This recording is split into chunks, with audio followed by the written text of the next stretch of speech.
Hey everyone, Richard Metal Fan here, still considering the Slayer discography review, and we're finally to the album I'm excited to talk about. And yep, we're to see the title, and it definitely was an introduction. Yep, we're gonna be today. We're talking "Rain and Blood" by Slayer. Here, the band's third album, released in March of 1986, if I'm not mistaken. Now, after like Show No Mercy and Hell Awaits, I didn't think they would get more heavier and just more evil and controversial. But like just it combines like both the Here We Are with Rain and Blood. It combines like the two elements from Show Mercy and Hell Awaits, and they just crank it up with tenfold. It's just fuck, like I don't know. Like 1986 was pretty much a good golden year for thrash. Like with like Rain and Blood, Master of Puppets, and Justice for All. Oh, but Slayer is pretty much the most like evil, disgustingly brutal, cruel band out there, and one of the most controversial like thrash bands. Like sort of like just like the lyrics and like evilness, but it just sounds so fucking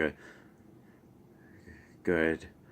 Which I feel like it just takes like I said, this pretty much takes the aspects of Show No Mercy and Hell Awaits and just amplified them like tenfold. Like the controversial lyrics, you show them like Hell Awaits, then you show Angel of Death. The speed, you sort of show Antichrist, and then they show you Necrophobic. And then the controversy, you showed sort of Slayer and Necrophiliac, and then they'll show you fucking Rain and Blood.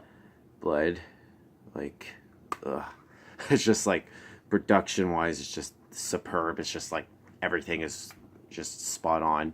Like, Tom's vocals just sound really great, and his bass playing, you could definitely hear it. It's sort of audible in the mix.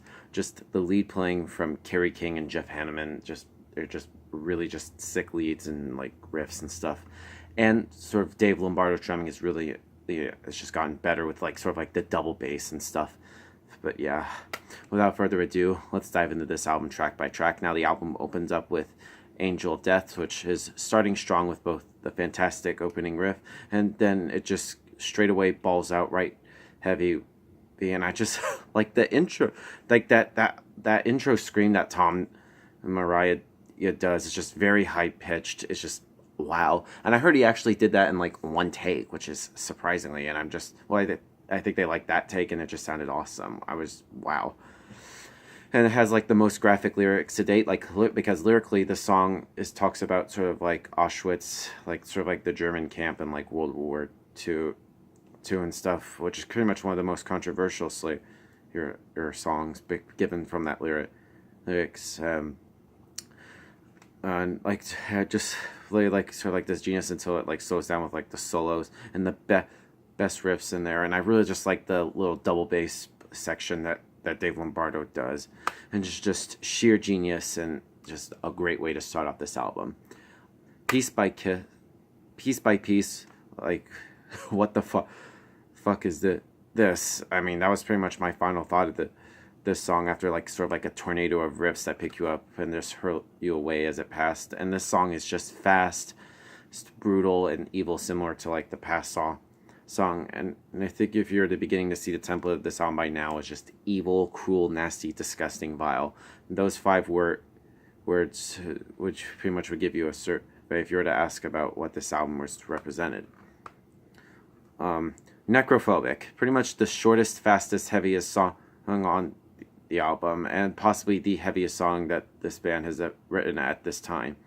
As sort of like Arias sort of spits out his lyrics, is sort of like the same speed as like fucking Busta Rhymes on this track.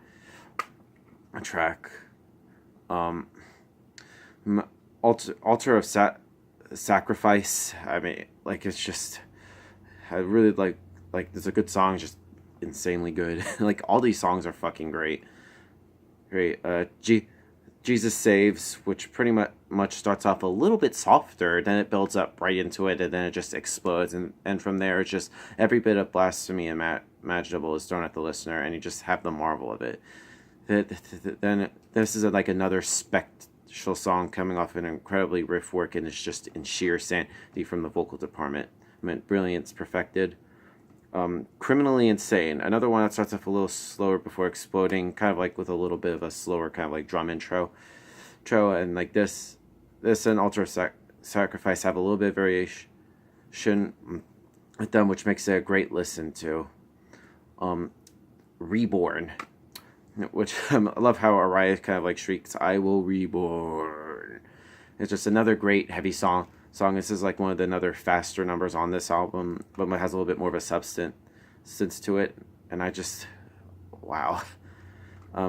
Epidemic, which is pretty much what I consider like Dave Lombardo's swan song, containing an amazing drum intro that would never match on to like any of the albums follow. Just no matter how much the intense drumming is on Raining Blood, War Ensemble, like any other names you wanted to throw out there, it's just wow. Postmortem, starting off kind of low, and it contains sort of like the slow moments on the album, but is one of the better tracks on this album for like sort of like the variation it builds up for a while before exploding to a section that really can just be matched with like the speed of like Necrophiliac, and the solo section to Raining Blood is like Do You Want to Die? And then we get into Raining Blood. But if you do not know the main riff of the song, what fucking rock have you been hiding under is what I would say. An amazing song, some of like the tightest riff work on here, and Dave's drumming is during the solo is intense. And I just like the slower section is like the highlight where Tom's sort of like, your time slips away. And it just starts off like really just with some like creepy kind of guitar solos, and then boom, hits you right in the face. I think it's a great way to end this album. Now, if you get like the expanded edition, it has like 2 bonus tracks. One song we'll talk about is Aggressive Perfector, which I think is a pretty good song. Like even like after all these songs, like it doesn't even make it good or bad. It's just like you already gotten what you expect with this album, and it's just good. And it also has a remix of Criminally Insane, which honestly it pretty much I liked it like kind of like it equally to like the original. It's equally as good. But overall, Raining Blood is Slayer's opus right here, and I would definitely, you probably guessed it now, I'm giving this a solid 10 out of 10. Is that good.